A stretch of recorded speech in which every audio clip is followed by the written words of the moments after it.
എൻ്റെ പേര് മീനാക്ഷി. കുഞ്ഞിൻ്റെ ട്രീറ്റ്മെൻറ്റിന് വേണ്ടിയിട്ടാണ് ഇവിടെ വന്നത്. മോളുടെ പേര് മേരി ഫെബിന. പ്രിമച്ചർ ബേബിയാണ് അവള്. അപ്പോൾ ജനിച്ചപ്പോഴേ വെയിറ്റ് കുറവായിരുന്നു.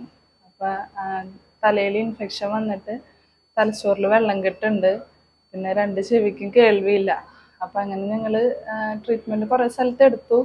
അപ്പോൾ അതിൽ മാറ്റങ്ങളൊന്നും വരാണ്ടായപ്പോഴാണ് ഇവിടെ ഈ സ്ഥാപനത്തിനെ പറ്റി അറിഞ്ഞിട്ട് അങ്ങനെ ഇവിടെ സിസ്റ്ററുടെ അടുത്ത് വന്നിട്ട് ഇപ്പോൾ 1 വർഷമായി ഇവിടെ ട്രീറ്റ്മെൻറ്റ് എടുക്കണേ.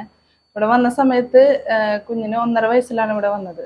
അപ്പോൾ കഴുത്ത് ഉറച്ചിട്ടുണ്ടായില്ല. അപ്പോൾ കഴുത്ത് ഇങ്ങനെ പുറകിലോട്ട് പോവായിരുന്നു. പിന്നെ സ്റ്റഡി ആയിട്ട് നിൽക്കാനൊന്നും പറ്റുന്നുണ്ടായില്ല അവൾക്ക്. ഇവിടെ വന്ന് അക്യുപങ്ക്ചറും ചെയ്യും, പിന്നെ മെഡിസിനും ഉണ്ടായിരുന്നു. അപ്പോൾ ട്രീറ്റ്മെൻറ്റിന് ശേഷം ഇപ്പോൾ കഴുത്ത് സ്റ്റഡി ആയിട്ടുണ്ട്. പിന്നെ ഇപ്പോൾ പിടിച്ച് നടക്കുന്നുണ്ട്, തന്നെ ബാലൻസ് ചെയ്ത് നിന്ന് തുടങ്ങി. അപ്പോൾ ഇങ്ങനെ വയ്യായുള്ള കുഞ്ഞുങ്ങളുണ്ടെങ്കിൽ ഇവിടെ വന്നു കഴിഞ്ഞാൽ എൻ്റെ അനുഭവത്തിൽ നിന്ന് പറയാണ് നല്ല മാറ്റം ഉണ്ടാവും.